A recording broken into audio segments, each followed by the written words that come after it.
Every 4 years, the world stops. Wars do not stop. Hunger does not stop. Poverty does not stop. But for 90 minutes, in stadiums across the world, something happens that no government, no religion, no medication has ever been able to replicate. An entire nation stops feeling what it feels and feels something else instead. That is not sport. That is survival. And the question nobody asks is why?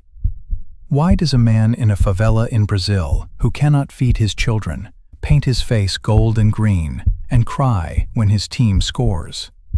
Why does a woman in Senegal who walks 3 miles for water every morning stay up until 3 a.m. to watch 11 men kick a ball? Why does a country that has never won anything believe every single time that this time will be different? The answer has nothing to do with football.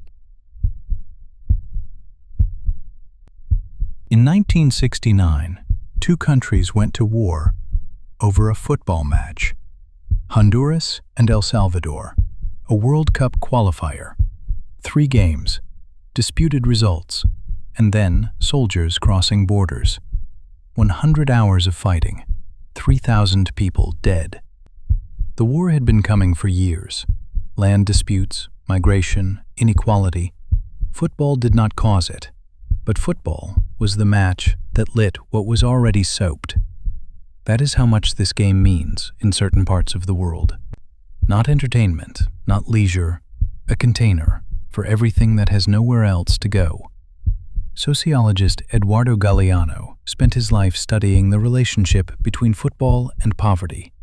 He wrote, "The history of football is the history of the world, told from below, from the people who were never allowed to write history any other way.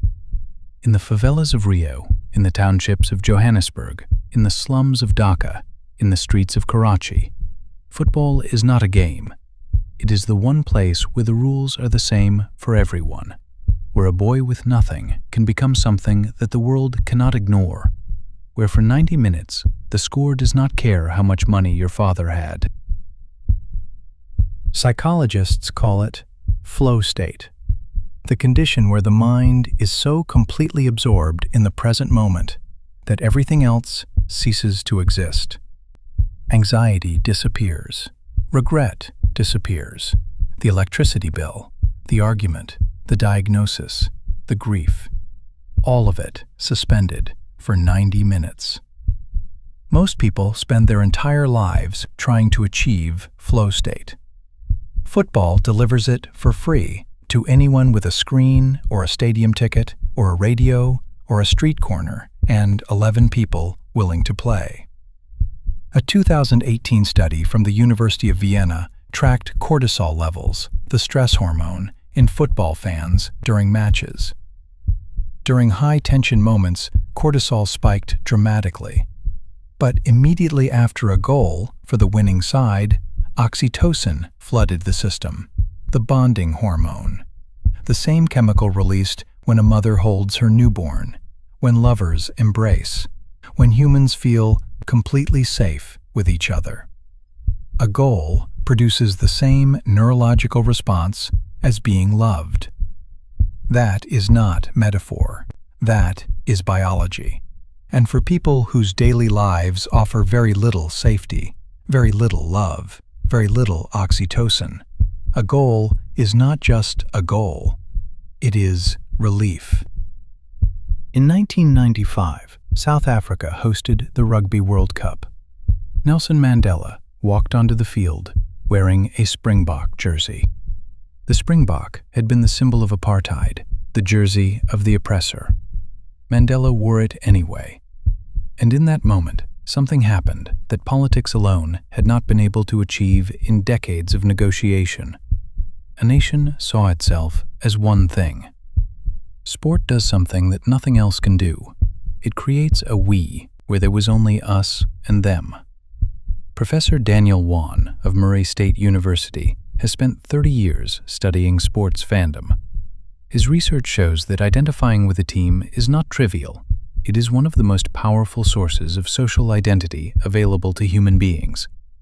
People who strongly identify with a sports team report higher self-esteem, lower rates of depression, stronger sense of community, greater feelings of belonging.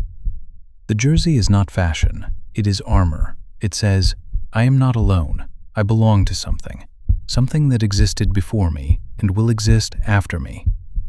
For people whose communities have been fractured by poverty, by migration, by war, by the particular loneliness of modern life, that jersey is one of the last things holding the identity together. In Brazil, there is a word, jogo bonito, the beautiful game. But behind the beauty is a calculation that every child in every favela makes before they are 10 years old. Football is the way out. Not one of the ways, the way. In a country where social mobility through education is blocked by poverty, where corporate careers require connections you do not have, where the system was designed for someone else, a left foot can change everything. Pelé was born Edson Arantes do Nascimento in a one-room house in Tres Corações, a city whose name means 3 hearts. His first football was a sock stuffed with newspaper, tied with string. He became the most famous human being on the planet for 2 decades. Not because Brazil loved football, because Brazil needed proof that it was possible, that a boy from nothing could become everything, that the world could be forced to watch and be unable to look away. Research from the World Bank confirms what the favelas already knew. In countries with high inequality, participation in football is one of the strongest predictors of upward social mobility for young men from low-income backgrounds. The dream is not irrational. For some, it is the only rational choice available.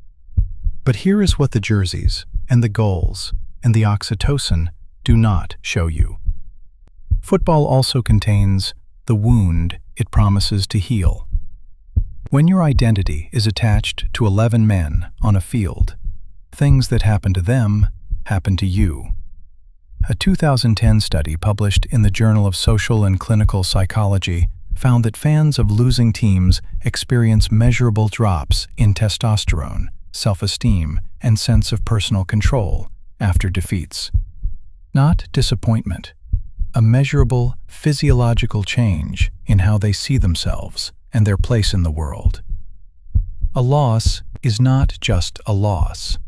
For someone whose entire sense of worth is tied to the result, it is confirmation of everything they feared about themselves, that they are not enough, that their country is not enough, that the world will always find a way to take the thing that felt like it was finally theirs.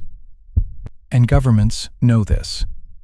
Throughout history, authoritarian regimes have used football deliberately as a tool of distraction. Mussolini hosted the 1934 World Cup. Argentina's military junta hosted 1978. Both used football to legitimize their power and redirect national anger away from themselves and onto a ball. The Roman Empire called it bread and circuses. Give the people food and spectacle, and they will not notice what is being taken from them. Football is the greatest circus ever invented. When your identity is attached to the result, the loss becomes personal. The specific relief of belonging together can become the specific agony of losing together. Authoritarian regimes understood what modern governments still understand. A population watching football is a population not watching the government. The wound at the center of the beautiful game. Football is the greatest circus ever invented, and the people running it know exactly what they are doing. So when the World Cup starts tomorrow, and you watch a man cry after his country scores, remember what you are actually seeing. Not passion for a sport, the release of everything. A human being was not allowed to feel anywhere else. The favela boy who needed proof that the world could be changed by talent alone.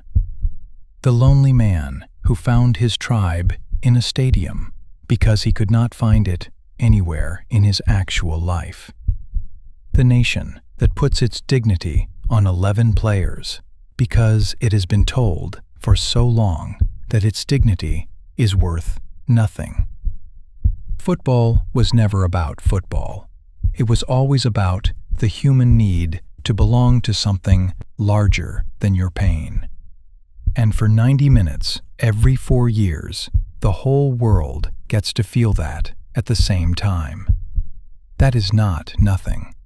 That might be everything. This has been Prometheus. We stole the fire. Now we document the ash.